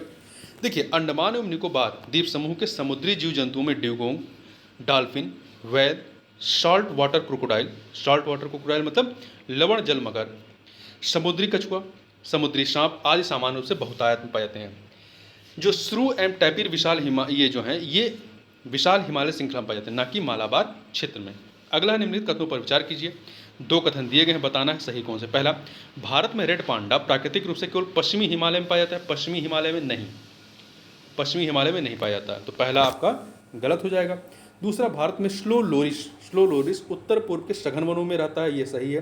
पहला गलत, दूसरा सही है, इसलिए बी विकल्प हो जाएगा। देखिए, यहाँ पे भारत में रेड पांडा प्राकृतिक रूप से उत्तर पूर्वी भारत के उप हिमालयी क्षेत्रों में पाया जाता है, मुख्य रूप से सिक्किम, पश्चिम बंगाल और अरुणाचल प्रदेश राज्यों में। ठीक है, पश्चिमी हिमालय में नहीं। भारत में स्लो लोरिश मुख्यतः उत्तर पूर्वी राज्यों असम, अरुणाचल प्रदेश, नागालैंड, मिजोरम, मणिपुर, त्रिपुरा और मेघालय में पाया जाता है। अगला है, निम्नलिखित में से कौन सही सुमेलित नहीं है। देखिए, यहाँ पे स्टार लगा हुआ है, क्यों? देखिए, आयुष्मान रेड लिस्ट की नवीनतम सूची में मरुस्थलीय बिल्ली है इसमें, और हुलाक गिवन के नाम से कोई भी जानवर सूचीबद्ध नहीं किया गया है, इसलिए। जबकि सुनहरे लंगूर जो है विलुप्तप्राय हैं। एशियाई जंगली कुत्ते जो हैं, ढोल, ये विलुप्तप्राय श्रेणी में, असुरक्षित श्रेणी में नहीं है। देखिए, आयोग ने इस क्वेश्चन को ही हटा दिया था। ठीक है, आगे चलते हैं। अब रायसर सम्मेलन नहीं, ये रामसर सम्मेलन होना चाहिए, रामसर ही लिखा है, पढ़ने में गड़बड़ी हुई। रामसर सम्मेलन संबंधित प्रश्नों को यहाँ पर हम लोग देख लेते हैं। तो इसमें जो पहला प्रश्न है यहाँ पर, एक सेकेंड, हाँ, रामसर सम्मेलन संरक्षण से संबंधित था। किससे संबंधित था? तो ये आपका जो नम भूमि या आर्द्र भूमि है, उनके संरक्षण से संबंधित रहा है। रामसर सम्मेलन आर्द्र भूमियों के संरक्षण से संबंधित है। रामसर ईरान में अवस्थित नगर है, एक शहर है। 2 फरवरी 1971 को यहाँ हुई प्रतिभागी राष्ट्रों की बैठक के बाद इस कन्वेंशन की नींव पड़ी तथा वर्ष 1975 में पूर्णतः क्रियान्वित हुई है। रामसर में हुई बैठक के कारण इसे रामसर कन्वेंशन के नाम से जाना जाता है। ठीक है, अगला रामसर सम्मेलन संबंधित है किससे? तो ये आर्द्र भूमि संरक्षण से संबंधित है, डी ऑप्शन हो जाएगा। आगे बढ़ते हैं। अगला प्रश्न है कि बिहार का प्रथम रामसर क्षेत्र कहाँ है? तो ये आपका बेगूसराय में है, बेगूसराय। अब बिहार में 2 हो गए हैं। ठीक है, बिहार का प्रथम रामसर स्थल कंवर झील या कांवरताल आर्द्र भूमि, ये बेगूसराय जिले में स्थित है। इसे 21 जुलाई 2020 को रामसर स्थल के रूप में घोषित किया गया था। वर्तमान में वहाँ पे अब 2 हो गए हैं। ठीक है, अगला है बिहार का पहला रामसर स्थल कौन सा है? तो ये आपका कंवर झील है, बेगूसराय में। वेटलैंड दिवस मनाया जाता है कब? ये आपका 2 फरवरी को मनाया जाता है, प्रत्येक वर्ष 2 फरवरी को मनाया जाता है। 2024 की जो थीम थी वो क्या थी? Wetlands and human wellbeing. याद रखिएगा 2024 की theme wetlands and human wellbeing. अगला है, निम्न से कौन सा विश्व वेटलैंड दिवस के रूप में जाना जाता है? 2 फरवरी को। आगे देखते हैं, अगला प्रश्न है, निम्नलिखित राज्यों में से किसमें भारत की सबसे बड़ी अंतर्देशीय लवणी आर्द्रभूमि है? तो कहाँ पर है ये राजस्थान में है। भारत में लवणी आर्द्रभूमियों के अंतर्गत सर्वाधिक क्षेत्र वाला राज्य कौन सा है? वो राजस्थान है। निम्नलिखित आर्द्र क्षेत्रों में किन्हें रामसर का दर्जा प्राप्त है? यहाँ पे 4 हैं, चिल्का झील, उड़ीसा, लोकटक, केवलादेव, बुलर झील, इन सभी को जो है रामसर स्थल में मतलब सम्मिलित किया गया है। तो डी ऑप्शन हो जाएगा। देखिए, रामसर सूची अंतर्राष्ट्रीय महत्व की आर्द्रभूमि सूची, इस सूची में वर्तमान में जनवरी 2024 तक 80 थे, अब बढ़ गए हैं, ये करीब 85 हो गए हैं। ठीक है, तो स्थल शामिल हैं जो चिल्का झील है उड़ीसा का, बुलर झील जम्मू कश्मीर, केवलादेव राष्ट्रीय उद्यान राजस्थान, लोकटक झील मणिपुर, ये सभी रामसर स्थल में के रूप में सूचीबद्ध हैं। अगला है, रामसर स्थल क्या है? तो ये जो हैं आपके अंतर्राष्ट्रीय महत्व की आर्द्रभूमियाँ हैं, वेटलैंड्स हैं। C option. निम्नलिखित में से कौन सा रामसर स्थल आर्द्रभूमि स्थल जो है, रामसर आर्द्रभूमि स्थल भारत के किसी राज्य में स्थित है? तो यहाँ पे 4 की बात की गई है। तो देखिए, होकोरो आर्द्रभूमि होकेरा, पॉइंट कैलीमर वन्यजीव और पक्षी अभयारण्य, तोशो मोरारी झील, बुलर झील, बुलर आपके जम्मू कश्मीर में है। ये जो है इसमें से केवल आपका पॉइंट कैलीमियर वन्यजीव और पक्षी अभयारण्य जो कि कहाँ पर है? एक सेकेंड, ये तमिलनाडु में है, ये आपका राज्य में स्थित है। जबकि अन्य जो हैं आपके जैसे होकेरो आर्द्रभूमि और बुलर झील, ये जम्मू कश्मीर में है। तो जम्मू कश्मीर क्या है? केंद्र शासित प्रदेश है। तोशो मोरारी झील जो है वो लद्दाख में, वो भी आपका क्या है? केंद्र शासित प्रदेश है। तो राज्य में पूछा तो राज्य में केवल आपका जो है पॉइंट कैलीमर वन्यजीव जो पक्षी अभयारण्य है वो तमिलनाडु राज्य में है। अगला है, निम्नलिखित में से कौन सा रामसर कन्वेंशन के अंतर्गत रामसर स्थल है? यहाँ पे देखिए, जो सुंदरवन है ये भी है, भोज आदि स्थल ये भी है। तो सी और डी दोनों हैं। ठीक है, अगला है, देखिए चूंकि ये प्रश्न 2015 का था, 2015 का था, उस समय जो है आपका सुंदरवन को 2019 में शामिल किया गया है, जबकि भोज आर्द्रभूमि को 2002 में। तो उस हिसाब से जो प्रश्नकाल के हिसाब से जो उसका विकल्प सही उत्तर था वो डी था, परंतु वर्तमान में क्या है, सुंदरवन को भी शामिल कर लिया गया है। तो आपका सी और डी दोनों है। पार्वती अर्गा रामसर स्थल के संदर्भ में निम्नलिखित में से कौन सा कथन सही है? 2 कथन है। यह उत्तर प्रदेश के गोंडा जिले में स्थित है, सही है। यह एक पक्षी अभयारण्य, ये भी सही है। इसे रामसर स्थल के रूप में सूचीबद्ध किया गया है। ठीक है, यहाँ पे 2 के दोनों सही हैं, सी ऑप्शन हो जाएगा। अगला है, और ये इसका क्षेत्रफल कितना? 722 हेक्टेयर क्षेत्र है। अगला है, यदि अंतर्राष्ट्रीय महत्व की किसी आर्द्रभूमि को मॉन्ट्रियो रिकॉर्ड के अधीन लाया गया तो उससे क्या अभिप्राय होगा? तो यहाँ पे 4 जो विकल्प हैं, इसमें से पहला पढ़िए। पहला जो है, मानव हस्तक्षेप के परिणामस्वरूप आर्द्रभूमि में पारिस्थितिक स्वरूप में परिवर्तन हो गया या हो रहा या होना संभावित है। यदि मॉन्ट्रियो रिकॉर्ड के अधीन लाया गया है तो इसका मतलब यही हुआ। तो यहाँ पर ए विकल्प जो है वो सही हो जाएगा। देखिए, मॉन्ट्रियो या मॉन्ट्रेक्स रिकॉर्ड रिकॉर्ड अंतर्राष्ट्रीय महत्व की आर्द्रभूमियों की सूची में उन आर्द्रभूमियों का रजिस्टर है जहां मानवीय हस्तक्षेप के परिणामस्वरूप आर्द्रभूमि के पारिस्थितिक स्वरूप में परिवर्तन या तो हो गया है या हो रहा है या होना संभावित है। यह रामसर सूची के भाग के रूप में शामिल है। अगला है, पारिस्थितिकी निकाय के रूप में आर्द्रभूमि या बरसाती जमीन निम्नलिखित में से किस हेतु उपयोगी हैं? पोषक पुनर्प्राप्ति एवं चक्रण हेतु, पौधों द्वारा अवशोषण के माध्यम से भारी धातुओं को अवमुक्त करने हेतु, तलछट रोक कर नदियों का गादीकरण कम करने हेतु, इन सभी के लिए ये क्या हैं? उपयुक्त हैं या उपयोगी हैं। तो डी ऑप्शन उपयुक्त सभी हेतु। आगे चलते हैं, यदि वर्षावन, एक सेकेंड, यदि वर्षावन और उष्णकटिबंधीय वन पृथ्वी के फेफड़े हैं, यदि वर्षावन और उष्णकटिबंधीय वन पृथ्वी के फेफड़े हैं तो निश्चित ही आर्द्रभूमियां इसके गुर्दों की तरह काम करती हैं। निम्नलिखित में से आर्द्रभूमि का कौन सा एक कार्य उपयुक्त कथन को सर्वोत्तम रूप से प्रतिबिंबित करता है कि ये गुर्दे के काम करते हैं? गुर्दा क्या करता है शरीर में? जो गंदगी होती है उससे क्या करते हैं? सफाई करते हैं ना। तो डी ऑप्शन पढ़िए।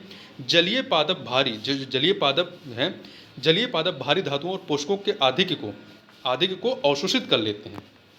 तो ये किडनी के तरीके का ही काम करते हैं, इसलिए डी विकल्प हो जाएगा। ठीक है, देखिए, आर्द्रभूमि पादप प्रायः जो आर्द्रभूमि पादप होते हैं प्रायः आर्द्रभूमि पारिस्थितिक तंत्र के सबसे विशिष्ट घटक होते हैं। इन्हें जलोदभिद हाइड्रोफाइट्स या जलीय पादप भी कहा जाता है। जब अपवाह, रन ऑफ या धारा प्रवाह, स्ट्रीम फ्लो जल निकाय में प्रवेश करने से पहले आर्द्रभूमि से होकर गुजरते हैं, तब उनमें उपस्थित भारी धातुओं और पोषकों के अधिक को आर्द्रभूमि पादपों द्वारा अवशोषित कर लिया जाता है। ठीक है, तो ये एक तरह से किडनी का कार्य करते हैं। अगला है भारत की आर्द्रभूमियों के संदर्भ में निम्नलिखित कथनों पर विचार कीजिए। दो कथन दिए गए हैं, बताना सही कौन सा है। पहला है कि आर्द्रभूमि के अंतर्गत देश का कुल भौगोलिक क्षेत्र उन राज्यों की तुलना में अन्य राज्यों की तुलना में गुजरात में अधिक अंकित है, क्षेत्र के अनुसार। ठीक है, संख्या के अनुसार नहीं, तो पहला सही है। दूसरा, भारत में तटीय आर्द्रभूमि का कुल भौगोलिक क्षेत्र आंतरिक आर्द्रभूमि के कुल भौगोलिक क्षेत्र से अधिक है, नहीं। आंतरिक आर्द्रभूमि का जो भौगोलिक क्षेत्र है वो तटीय आर्द्रभूमि के भौगोलिक क्षेत्र से ज़्यादा है। तो यहाँ पर पहला सही है, दूसरा कथन गलत है। तो यहाँ पर ए ऑप्शन हो जाएगा। देखिए, प्रश्नकाल के दौरान भारत में आर्द्रभूमियों के कुल भौगोलिक क्षेत्र का आंतरिक आर्द्रभूमि के अंतर्गत जो था वो 69.22% था, जबकि तटीय आर्द्रभूमि के अंतर्गत 27.13% था, जबकि शेष 3.64% क्षेत्र जो है सूक्ष्म आर्द्रभूमियों के अंतर्गत आते थे। आर्द्रभूमियों के अंतर्गत सर्वाधिक क्षेत्र जो है वो कहाँ पे है? गुजरात राज्य में है। अगला है, निम्नलिखित कथनों पर विचार कीजिए। आपके पास 3 कथन दिए गए, बताना सही कौन से हैं, कौन से कथन या कथन सही है। देखिए, पहला, रामसर सम्मेलन के अनुसार भारत के राज्य क्षेत्र में सभी आर्द्रभूमियों को बचाना और संरक्षित रखना भारत सरकार के लिए अधिदेशात्मक है, नहीं। दूसरा, आर्द्रभूमि संरक्षण और प्रबंधन नियम 2010 भारत सरकार ने रामसर सम्मेलन के संस्तुतियों के आधार पर बनाए थे, नहीं। आर्द्रभूमि संरक्षण और प्रबंधन नियम 2010 आर्द्रभूमियों के अपवाह क्षेत्र या जलग्रहण क्षेत्रों को भी सम्मिलित करते हैं, जैसा कि प्राधिकार द्वारा निर्धारित किया गया है। ये सही है, तीसरा वाला का सही है केवल, तो सी ऑप्शन, केवल 3। देखिए, विकल्प व्याख्या पढ़ लेते हैं, ज़्यादा सही रहेगा। ठीक है, व्याख्या क्या है? आर्द्रभूमियों के संरक्षण तो रामसर अभिसम है। रामसर कन्वेंशन फरवरी 1971 में ईरान के शहर रामसर में हस्ताक्षरित हुआ था तथा यह अभिसमय दिसंबर 1975 में प्रभावी हुआ। इस अभिसमय के अनुसार सदस्य देशों में नामित आर्द्रभूमि स्थल रामसर साइट को संरक्षित रखना सदस्य देश का उत्तरदायित्व है तथा सदस्य देश की सभी आर्द्रभूमियों के संदर्भ में यह अधिदेशात्मक नहीं है। इसमें किसी पक्षकार देश से उसके क्षेत्र की आर्द्रभूमियों के संवर्धन और जहां तक संभव उनके विवेकपूर्ण उपयोग की बात कही गई है। ठीक है, तो पहला कथन इसलिए गलत। दूसरा, भारत में आर्द्रभूमियों के संरक्षण विधिक रूप से बाध्यकारी विनियामक प्रणाली की स्थापना सर्वप्रथम कदम राष्ट्रीय पर्यावरण नीति 2006 के तहत उठाया गया था। इसमें विनियामक प्रणाली के माध्यम से देश की चिन्हित महत्वपूर्ण आर्द्रभूमियों के अपकर्ष की रोकथाम एवं उनके संरक्षण को समर्थित करने के साथ ऐसी आर्द्रभूमियों की एक राष्ट्रीय सूची तैयार करने की बात कही गई। इस नीति प्रस्ताव के अनुसरण में एक बहुविषयक विशेषज्ञ समूह का गठन किया गया, जिसने आर्द्रभूमियों के लिए विनियामक रूपरेखा तैयार की। इसी विशेषज्ञ समूह की संस्तुतियों के आधार पर भारत सरकार द्वारा आर्द्रभूमि संरक्षण और प्रबंधन नियम 2010 जारी किए गए।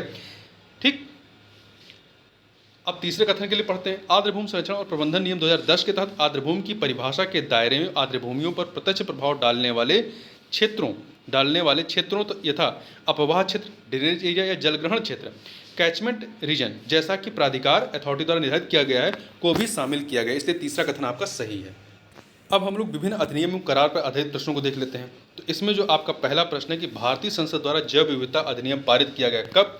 तो इसे दिसंबर 2002 में पारित किया गया। देखिए, जैव विविधता अधिनियम लोकसभा के द्वारा 2 दिसंबर 2002 को तथा राज्यसभा द्वारा 11 दिसंबर 2002 को पारित किया गया और 5 फरवरी 2003 को राष्ट्रपति ने इस अधिनियम पर अपनी स्वीकृति प्रदान की थी। ठीक है, अगला है कि भारत में जैव विविधता अधिनियम किस वर्ष पारित हुआ? तो 2002 में पारित हुआ। ठीक है, 2002 में।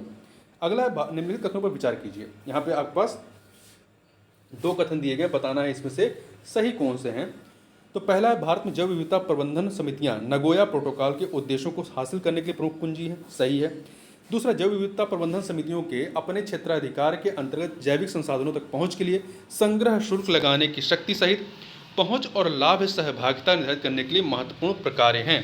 2 के दोनों सही है, तो 1 और 2 यहाँ पे सी विकल्प आपका सही हो जाएगा। इसकी व्याख्या पढ़ते हैं। जैव विविधता संशोधन अधिनियम 2022 के प्रावधानों के तहत भारत में जैव विविधता प्रबंधन समितियां बीएमसी का गठन किया गया है। यह अधिनियम वर्ष 1992 के जैव विविधता सम्मेलन के तहत भारत की प्रतिबद्धताओं को प्रभावी बनाने का कार्य करता है। इसमें शामिल है जैव विविधता का संरक्षण, इसके घटकों का सतत उपयोग तथा जैविक संसाधनों में संबंधित ज्ञान के उपयोग से उत्पन्न होने वाले लाभों का उचित तथा न्यायसंगत बंटवारा। इस प्रकार जैव विविधता प्रबंधन समितियों का उद्देश्य नगोया प्रोटोकॉल के उद्देश्यों को प्राप्त करना है। उल्लेखनीय है कि जैव विविधता प्रबंधन समितियों के पास अपने क्षेत्राधिकार के अंतर्गत जैविक संसाधनों तक पहुंच हेतु संग्रह शुल्क लगाने की शक्ति तथा लाभ सहभागिता के निर्धारण की शक्ति आदि शामिल है। अगला है भारतीय राष्ट्रीय जैव विविधता प्राधिकरण स्थापित किया गया। कब किया गया, ये कहाँ पर किया गया और कब किया गया? तो 2003 में चेन्नई में। जैव विविधता अधिनियम 2002 के प्रावधानों को कार्यान्वित करने के उद्देश्य से राष्ट्रीय जैव विविधता प्राधिकरण की स्थापना वर्ष 2003 में की गई थी। इसका मुख्यालय कहाँ है? तमिलनाडु के चेन्नई में। अगला है राष्ट्रीय जैव विविधता प्राधिकरण एनबीए, जो कि चेन्नई में, भारत में कृषि संरक्षण में किस प्रकार से सहायक है? तो यहाँ पर देखिए 3 कथन है। पहला, एनबीए जैव चोरी को रोकता है। एनबीए क्या करता है? जैव चोरी को रोकता है तथा देशी और परंपरागत अनुवांशिक संसाधनों का संरक्षण करता है। सही है। एनबीए कृषि पादपों के अनुवांशिक संशोधन पर चल रहे वैज्ञानिक अनुसंधान को प्रत्यक्षता मॉनिटर करता है और इनका निरीक्षण करता है? नहीं, ये कार्य नहीं करता है। तो दूसरा वाला नहीं है। तीसरा, एनबीए की अनुशंसा के बिना अनुवांशिक या जैविक संसाधनों से संबंधित बौद्धिक संपदा अधिकार हेतु आवेदन नहीं किया जा सकता। ये सही है। तो पहला और तीसरे के द्वारा 1 और 3, तो सी ऑप्शन हो जाएगा। देखिए, बौद्धिक संपदा अधिकार हेतु भारत में अथवा भारत से बाहर किसी अनुसंधान पर आधारित किसी आविष्कार के लिए या भारत से अभिप्राप्त जैव संसाधन पर आधारित जानकारी के लिए ऐसा आवेदन करने से पूर्व राष्ट्रीय जैव विविधता प्राधिकरण एनबीए का पूर्व अनुमोदन अभिप्राप्त करना आवश्यक है। एनबीए जैव चोरी को रोकने तथा देशी और परंपरागत अनुवांशिक संसाधनों को संरक्षित करने का कार्य करता है। अगला है bird life international. Bird life international नामक संगठन के संदर्भ में निम्नलिखित में से कौन सा या से कथन सही हैं? यहाँ पे 3 कथन आपके पास दिए गए हैं। पहला, यह संरक्षण संगठनों की विश्वव्यापी भागीदारी, सही है। दूसरा, यह जैव विविधता हॉटस्पॉट की संकल्पना इस संगठन से शुरू हुई, नहीं, यह कथन गलत है। यह महत्वपूर्ण पक्षियों एवं जैव विविधता क्षेत्र important bird and biodiversity areas के रूप में ज्ञात या निर्दिष्ट स्थलों की पहचान करता है, ये सही है। तो पहला और तीसरा सही है, दूसरा इसके कार्यों में शामिल नहीं है। देखिए, बर्ड लाइफ इंटरनेशनल संरक्षण संगठनों की विश्वव्यापी भागीदारी है जो पक्षियों, उनके आवासों तथा वैश्विक जैव विविधता को संरक्षित करने हेतु कार्यरत है। यह संस्था महत्वपूर्ण पक्षियों एवं जैव विविधता क्षेत्र के रूप में ज्ञात या निर्दिष्ट स्थलों की पहचान करती है, जबकि जैव विविधता हॉटस्पॉट की संकल्पना इस संगठन द्वारा प्रारंभ नहीं की गई थी। अगला है, निम्नलिखित में से कौन सा एक सही है? यहाँ पे 4 चीज़ें दी गई हैं, तो बताना इनमें से सही कौन सा है। देखिए, पहला, जैव सुरक्षा पर कार्टाजेना उपसंधि या प्रोटोकॉल के पक्षकारों की प्रथम बैठक वर्ष 2004 में फिलीपींस में आयोजित की गई थी, नहीं, गलत है। भारत में जैव सुरक्षा उपसंधि या प्रोटोकॉल जैव विविधता पर भारत में समझौता में हस्ताक्षर करता नहीं है भारत, बिल्कुल है। ये तो बी वाला विकल्प भी आपका गलत है। ठीक है, सी वाला देखें, जैव सुरक्षा उपसंधि प्रोटोकॉल उपसंधि को प्रोटोकॉल कहेंगे, अनुवांशिक रूपांतरित जीवों से संबद्ध है, ये आपका सही है, सी वाला। डी, संयुक्त राज्य अमेरिका जैव सुरक्षा उपसंधि या प्रोटोकॉल या जैव विविधता पर समझौता का सदस्य बिल्कुल नहीं है, ये हट चुका है। ठीक है, देखिए, जैव सुरक्षा पर कार्टाजेना उपसंधि या प्रोटोकॉल के पक्षकारों की प्रथम बैठक मलेशिया की राजधानी कुआलालंपुर में 23 से 27 फरवरी 2004 के मध्य में हुई थी। यहाँ पे विकल्प में क्या लिखा गया है? फिलीपींस में, तो फिलीपींस में नहीं हुई थी, कहाँ हुई थी? मलेशिया में हुई थी। भारत ने जैव सुरक्षा प्रोटोकॉल या जैव विविधता समझौतों पर हस्ताक्षर किया हुआ, कब किया? 23 जनवरी 2001 को किया है। जैव सुरक्षा उपसंधि या प्रोटोकॉल अनुवांशिक रूपांतरित जीवों से संबद्ध है।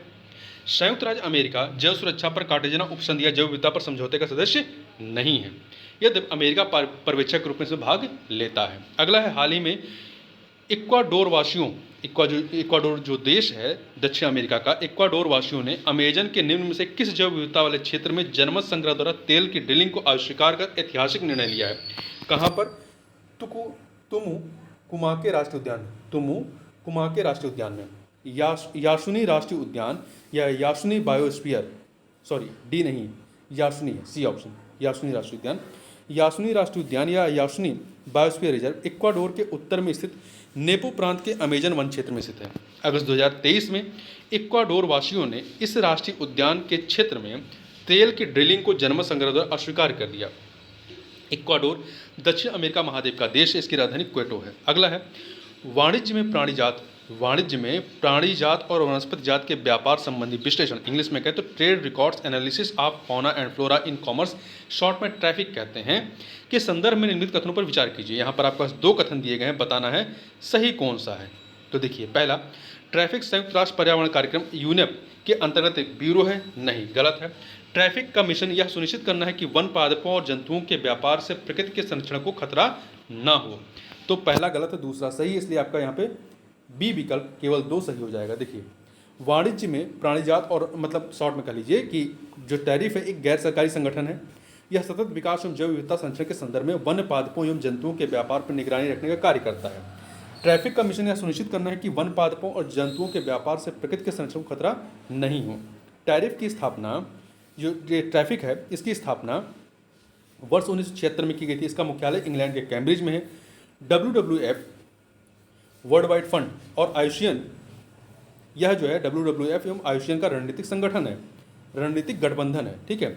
यह यूनेप के अंतर्गत एक ब्यूरो नहीं है। अगला है, भारत रामसर अभिसमय का एक पक्षकार है, लेकिन उसने बहुत से क्षेत्रों को रामसर स्थल घोषित किया है। निम्नलिखित में से कौन सा कथन इस अभिसमय के संदर्भ में सर्वोत्तम रूप से बताता है कि इन स्थलों का अनुरक्षण कैसे किया जाना चाहिए? तो इसमें 4 विकल्पों को देखिए। इसमें 4 विकल्पों में से, एक सेकंड, तो यहाँ 4 विकल्पों में से आप डी विकल्प को पढ़िए। इन सभी स्थलों का पारिस्थितिकी तंत्र उपागम से संरक्षण किया जाए और साथ साथ उनके धारणीय उपयोग की अनुमति दी जाए, ठीक है। देखिए, भारत रामसर अभिसमय का एक पक्षकार है, उसने बहुत से क्षेत्रों को रामसर स्थल घोषित किया ताकि इन सभी स्थलों का पारिस्थितिकी तंत्र उपागम से संरक्षण किया जाए और साथ साथ उनके धारणीय उपयोग को अनुमति दी जाए। अगला है, निम्नलिखित अंतर्राष्ट्रीय करारों पर विचार कीजिए। यहाँ पर कितने करार दिए गए हैं? 3 करार दिए गए हैं और बताना उपयुक्त में से कौन सा इससे जैव विविधता से संबंध रखता है या रखते हैं। देखिए, पहला है आपका खाद्य एवं कृषि हेतु पादप अनुवांशिक संसाधनों के विषय में अंतर्राष्ट्रीय संधि। मरुभवन का सामना करने, मरुभवन मतलब मरुस्थल का सामना करने हेतु संयुक्त राष्ट्र अभिसमय। तीसरा है विश्व विरासत अभिसमय। इन तीनों का संबंध जो है जैव विविधता से संबंध से, मतलब जैव विविधता से इनका संबंध रहा है। यहाँ पे 1 2 3 डी विकल्प हो जाएगा, ठीक है। भारत सरकार ने नॉर्वे सरकार के साथ मिलकर एक जैव विविधता नीति एवं कानून के केंद्र की स्थापना की। कहाँ पर की है? चेन्नई में। भारत सरकार ने नॉर्वे सरकार के साथ मिलकर जैव विविधता नीति एवं कानून के केंद्र centre for biodiversity policy and law CEBPOL की स्थापना तमिलनाडु के चेन्नई में की है, जिसका उद्देश्य जैव विविधता नीतियों में व्यावसायिक दक्षता, प्रोफेशनल एक्सपर्टीज तथा क्षमता निर्माण, कैपेसिटी बिल्डिंग का विकास करना है। अब हम लोग आगे चलते हैं, जैव विविधता तथा संयुक्त राष्ट्र व विभिन्न अंतर्राष्ट्रीय संस्थान संबंधित प्रश्नों को देख लेते हैं। तो इसमें देखिए, पहला प्रश्न है कि जैव सुरक्षा या बायोसेफ्टी का कार्टेजना प्रोटोकॉल जो कि मलेशिया में हुआ था, ये संबंधित है किससे? का प्रोटोकॉल जो है पर्यावरण एवं वन मंत्रालय के द्वारा भारत में कार्यान्वित है। देखिए, जैव सुरक्षा संबंधित कार्टेजना प्रोटोकॉल पर भारत ने 23 जनवरी 2001 को हस्ताक्षर किए थे। भारत में इसको पर्यावरण, वन एवं जलवायु परिवर्तन मंत्रालय भारत सरकार कार्यान्वित करता है। अगला है, जैव विविधता पर संयुक्त राष्ट्र सम्मेलन के दलों का 10वां सम्मेलन आयोजित किया गया। कब किया, कहाँ किया गया? नगोया में, नगोया जापान में।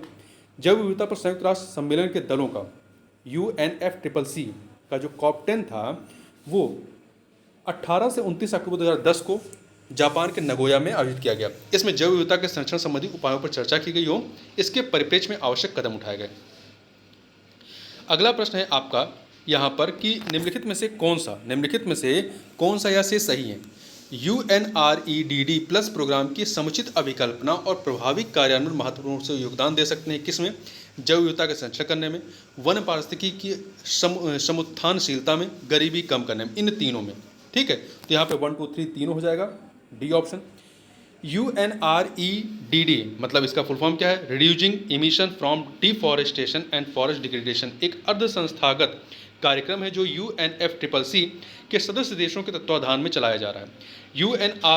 UNREDD प्लस प्रोग्राम की समुचित अभिकल्पना और प्रभावी कार्यान्वयन जैव विविधता का संरक्षण करने में महत्वपूर्ण योगदान दे सकता है। साथ ही साथ वन पारिस्थितिकी की समुत्थानशीलता में तथा विकासशील देशों को आर्थिक प्रोत्साहन द्वारा गरीबी कम करने में भी भूमिका निभा सकती है। ध्यातव्य कि UNREDD कार्यक्रम से ग्रीन हाउस गैस उत्सर्जन कम करने हेतु वित्त प्रवाह संभव है, जो गरीब देशों के विकास व जैव विविधता संरक्षण में महत्वपूर्ण भूमिका निभाएगा। अगला है, पारितंत्र एवं जैव विविधता का अर्थतंत्र, the economics of ecosystem and biodiversity, TEEB नामक पहल के संदर्भ में निम्नलिखित कथनों में से कौन सा या से सही हैं?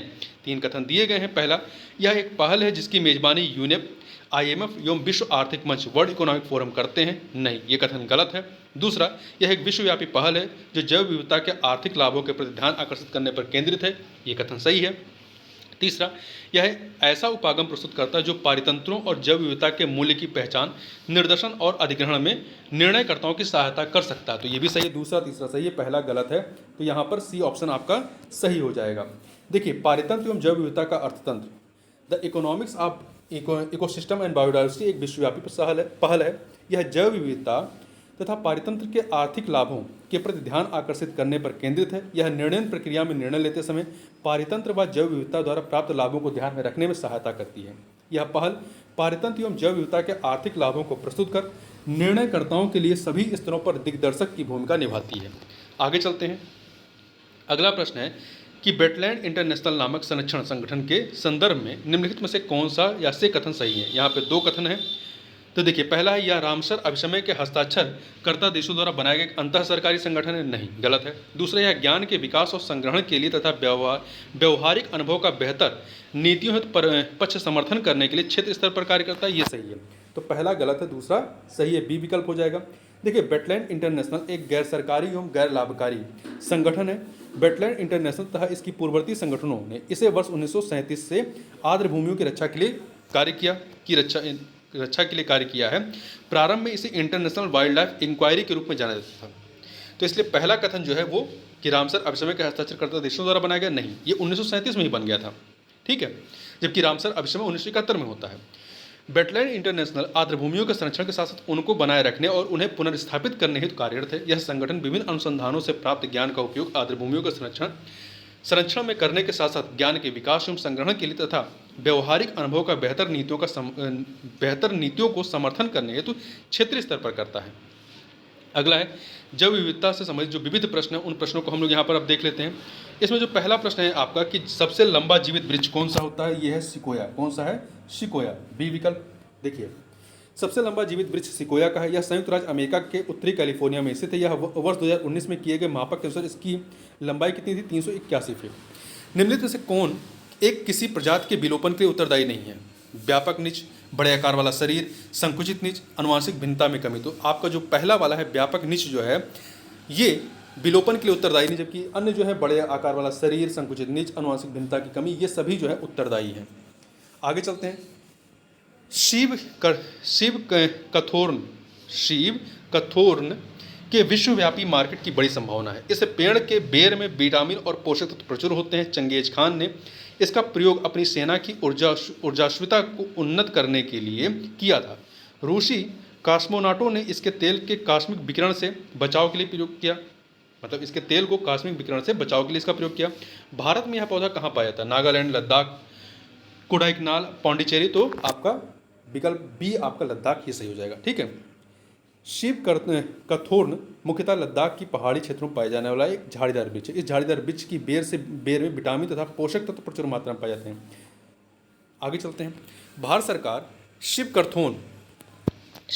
कथोर्न की खेती को प्रोत्साहित कर रही है। इस पादप का महत्व क्या है? यहाँ पे 4 चीज़ें बताई गई हैं।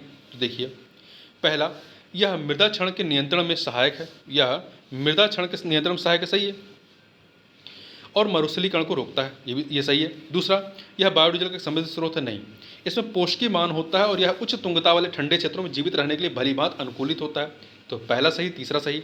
इसकी इमारती लकड़ी का उच्च वाणिज्यिक मूल्य, नहीं। चौथा गलत है। तो दूसरा और चौथा गलत है, पहला और तीसरा सही है, इसलिए आपका विकल्प सी सही हो जाएगा।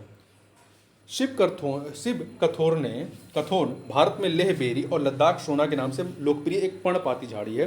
भारत के लद्दाख तथा जम्मू कश्मीर के प्रदेश में कुकू, मशारी, लाहौल, काजा, ताबो, ये आपका हिमाचल प्रदेश में है, नाथुला तथा उत्तराखंड एवं अरुणाचल प्रदेश के कुछ क्षेत्रों में यह पाया जाता है।